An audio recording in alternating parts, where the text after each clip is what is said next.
You're not wasting your teenage years because you're lazy. You're not missing out because you don't care. You're not staying home because you hate people. You're staying home because every time you almost said yes, your brain says, what if something goes wrong? What if they judge you? What if you're awkward? What if you don't know what to say? What if you go and realize that nobody actually wants you there? And the worst part is, nobody sees that battle, that struggle. They just see you being quiet. They see you not texting back, and they just see you avoiding plans. They just see you sitting in your room, scrolling, gaming, watching videos, acting like you don't care, but deep down, you care so much that it hurts. You want friends. You want the memories. You want the confidence. You want to be the person who walks into school and doesn't immediately feel like everyone's watching. You want to be normal. But anxiety has convinced you that hiding is safer than living. And that's how it steals your teenage years. Not all at once. It doesn't kick your door down and ruin your life in one single day. It steals one moment at a time. One invitation you didn't answer. One conversation you avoided. One girl you never talked to. One club you never joined. One summer you spent inside because going outside felt like way too much. And every time you avoid something, anxiety gives you this little tiny reward. Relief. You don't have to go. You don't have to talk. You don't have to risk being embarrassed. You don't have to feel that horrible tight feeling in your chest. So for a second you feel safe. But then night comes, and it's quiet, and you're lying in bed staring at your ceiling, and suddenly that relief turns into regret. You start thinking about everyone else. Your classmates are posting pictures.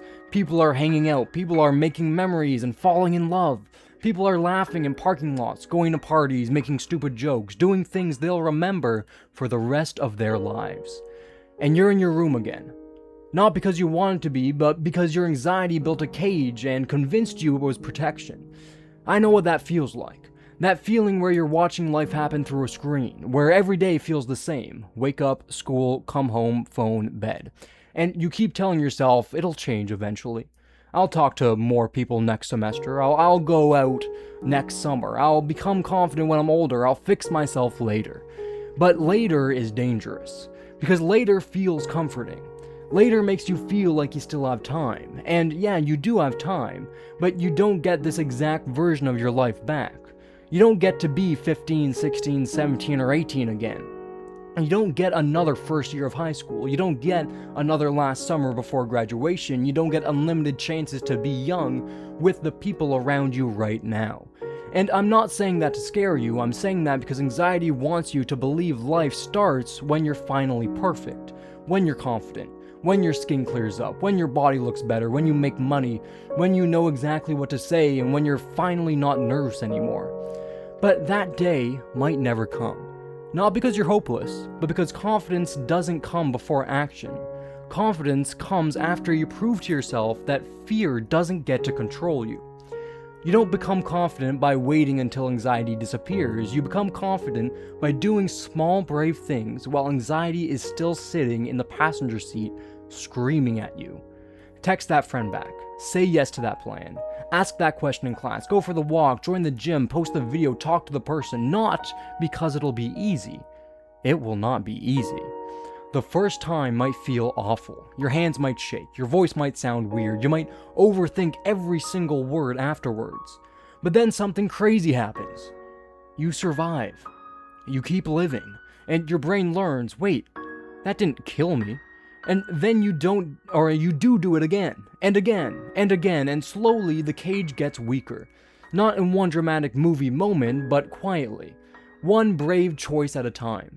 And I need you to understand something. You're not behind. You're not broken. You're not a loser because anxiety made your world smaller for a while. You were scared. And being scared does not make you weak. But staying trapped forever will cost you more than embarrassment ever could. Because embarrassment lasts a few minutes, maybe even a few seconds, but regret can last years. So ask yourself this. When you're older, are you going to wish you stayed safe? Or are you going to wish you lived more? Because your teenage years don't have to be perfect. They don't have to look like a movie. You don't have to be popular. You don't need hundreds of friends. You don't need some insane transformation where everyone suddenly loves you. You just need to stop letting fear make every decision. Start small. One message, one conversation, one yes. One moment where anxiety tells you to run and you stay away. Because your life is not waiting for anxiety to leave.